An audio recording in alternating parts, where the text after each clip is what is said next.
Cancer cells ఉన్నాయని చెప్పారు. Different organs దగ్గర ఉన్నాయని చెప్పారు. మనం పునర్జన్మ కూడా తెలుసుకున్నాం. ఇలా ఆయుర్వేదిక్ మెడిసిన్ కూడా మనకి ఉందని. వీల్ చైర్లో వచ్చేవాళ్ళు, నడవలేము, ఒక 2-3 కొద్దిగా నడిచేవాళ్ళు అంతే. కానీ ఇప్పుడు నడుచుకుంటూ వస్తున్నారు, తిరుగుతున్నారు, బాగానే ఉన్నారు. వచ్చింది మనకి ఇంతకుముందు కొద్దిగా నీరసంగా ఉంటాం, కానీ ఎక్కువసేపు కూర్చోవడం కూడా ఉండేది కదా, ఎక్కువసేపు పడుకునే వాళ్ళు. ఇప్పుడు కూర్చునే ఉన్నారు, మనకి అంతా సెట్ అయిపోయింది. నా పేరు సాయి అండి. మా అత్తయ్య గారు లక్ష్మీ ప్రసన్న గారు. ఫస్ట్ ఏమైందంటే దీనికి కొద్దిగా బ్యాక్ పెయిన్గా వచ్చి వంగి నడుస్తున్నారు కొద్దిగా. మనం ఏందని అనుకున్నాము, తర్వాత చూస్తే కొద్దిగా క్యాన్సర్ సెల్స్ ఉన్నాయని చెప్పారు. డిఫరెంట్ ఆర్గాన్స్ దగ్గర ఉన్నాయని చెప్పారు. వాళ్ళు రేడియేషన్ అక్కర్లేదు, ఓన్లీ కీమోథెరపీ ద్వారా సెట్ అయిపోయింది అన్నారు. అక్కడ చేసుకుంటే మనం పునర్జన్మ కూడా తెలుసుకున్నాం. ఇలా ఆయుర్వేదిక్ మెడిసిన్ కూడా మనకి ఉందని.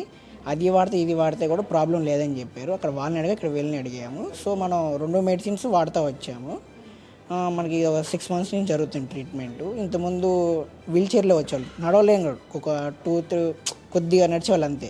కానీ ఇప్పుడు నడుచుకుంటూ వస్తున్నారు, తిరుగుతున్నారు, బాగానే ఉన్నారు. వచ్చింది మనకి ఇంతకుముందు కొద్దిగా నీరసంగా ఉంటాం, కానీ ఎక్కువసేపు కూర్చోవడం కూడా ఉండేది కదా, ఎక్కువసేపు పడుకునే వాళ్ళు. ఇప్పుడు కూర్చునే ఉన్నారు, మనకి అంతా సెట్ అయిపోయింది. చాలా బెటర్ ఉంది. నాకు బాగానే ఉందండి. మంచిగా ఉన్నాను, బాగున్నాను. ఇప్పుడు మంచి రిజల్ట్స్ అనేది కనిపిస్తుంది.